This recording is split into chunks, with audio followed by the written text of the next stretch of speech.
Hello YouTube, day 53 of 100 questions with Jesus. Today we find ourselves in Luke 8:30, and the question that Jesus asks today is, what is your name? Now, who does he ask this question to? He asks this question to a man who is demon possessed. A man that has been tormenting a village is possessed by demons, and he is basically out of control. He does all these things within this village, and they actually chain him up, and he breaks through the chains, and he goes and torments some more and runs out into the wilderness, and he can't be controlled. He's no longer able, and no good to his family, no good to the village, and he falls before Jesus looking for Jesus's help. And Jesus says, what is your name? The man must have had enough strength to fight the demons inside him to fall before Jesus. And the demons are saying things like, why have you come before, before the time to torment us, Jesus, Most High God, and they understand who he is, right?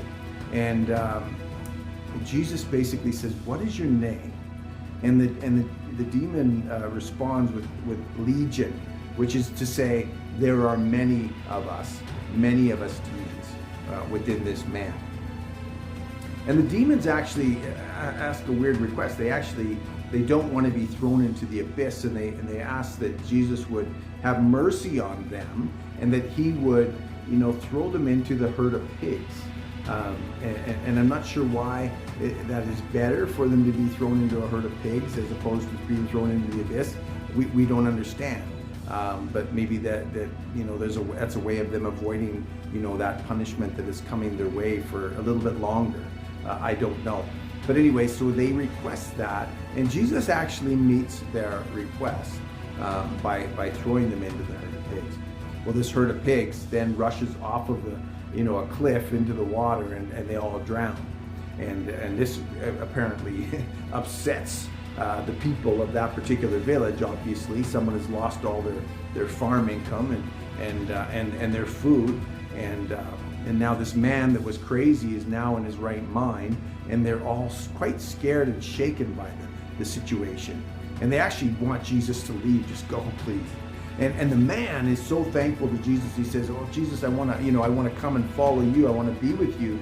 But Jesus says, "No, you stay here. You need to share, with the people that are here." And so this is something that we have to remember when God has delivered us. And I don't know what your situation is, whether you've had an experience with God or Jesus. I don't know if you've had an experience with him, but if you have, you understand that he's delivered you from a life of what you were living before, and into a life of a new beginning, washing away all your sins and giving you a brand new start, and making you ready, to meet him one day and to go to heaven with him.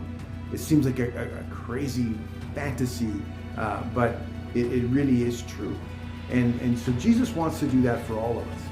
But if Jesus has already done that for you, he wants you to stay within your community or go back to your community and share that with those that maybe seen you in your wrong mind. Now they see you in your right mind. But either way, if God has delivered you, and you know that Jesus has put his spirit in you, and you are changed now, and you don't live the way you used to, you've been delivered from the vices that were destroying your life. Maybe it was drugs, maybe it was alcohol, maybe it was sex, maybe it was pornography, maybe it was, other ways of, hurting people or hurting yourself, or whatever you were involved in. God has delivered you from that, and you now live for him. Well, now it's good if you can take that and share that with someone else that needs to be delivered as well. So I hope that's been good for you. Have yourself a great day today, and I'll see you next time on day 54. Take care.